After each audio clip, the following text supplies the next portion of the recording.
দিদি, রাজ্যের সবাই বিশেষ করে মহিলারা আপনাকে দিদি নাম্বার ওয়ান বলে, আপনার চোখে দিদি নাম্বার ওয়ান কে? মমতা বন্দ্যোপাধ্যায় একজনই আছেন দিদি নাম্বার ওয়ান, শুধু পশ্চিমবাংলায় না, সারা ভারতবর্ষে দিদি নাম্বার ওয়ান।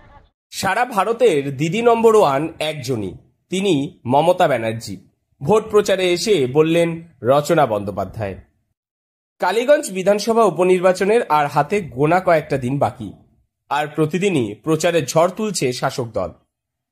তৃণমূল কংগ্রেস প্রার্থী আলিফা আহমেদের সমর্থনে প্রচারে নামলেন এবার অভিনেত্রী রচনা বন্দ্যোপাধ্যায়। এদিন সকালে নদিয়ার বাণীনাথপুর এলাকা থেকে হুটখোলা গাড়িতে করে রোড শো করেন তিনি।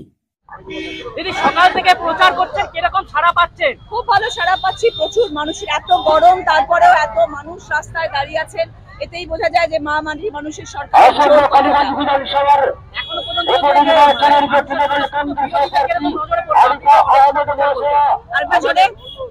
বিরোধীদের কোনো জায়গাই নেই এখানে শুধু তৃণমূলেরই জায়গা, মা মাটির মানুষের সরকারের জায়গা, মমতা বন্দ্যোপাধ্যায়ের জায়গা। এবার এখান থেকে আলিফা আহমেদই জয়ী হবেন, আর নতুন কিছু ভাবনারই নেই।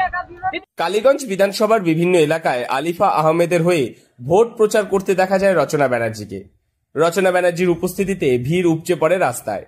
এদিন তিনি বলেন, সারা ভারতের দিদি নম্বর ওয়ান মমতা ব্যানার্জি, তার উন্নয়নের জয়যাত্রা অব্যাহত রাখতে কালীগঞ্জে জয়ী করতে হবে তৃণমূলকে।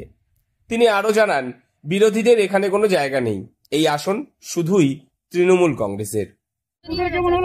খুবই ভালো হলো এবং ভালো ভালো মানুষের ঢল রাস্তায় নেমেছিল এবং এতেই বোঝা যায় যে দিদি আছেন এবং দিদি থাকবেন। সে তো থাকবেই, প্রচারের সময় রোদ তো থাকবেই, আমাদের অভ্যেস হয়ে গেছে রোদে ঘোরা। দিদি, এখানে বিজেপির পক্ষ থেকে হেভিওয়েট শুভেন্দু অধিকারী থেকে শুরু করে বিভিন্ন, দেখুন, বিজেপি সবসময় চেষ্টা করে যান যে আমাদের সামনে কাউকে দাঁড় করিয়ে নিজেদের প্রচার করার জন্য, কিন্তু আমাদের সংগঠনের জোর এতটাই যে বিজেপির কেউ আসলেই কিছু করতে পারে না। প্রচারে রচনার সংলাপ ও উজ্জ্বল উপস্থিতি কর্মী সমর্থকদের মধ্যে নতুন উদ্দীপনা জানিয়েছে। জনতার উল্লাসে গোটা এলাকা উৎসব মুখর হয়ে ওঠে। নদিয়া থেকে মৈনাক দেবনাথের রিপোর্ট, লোকাল 18 বাংলা।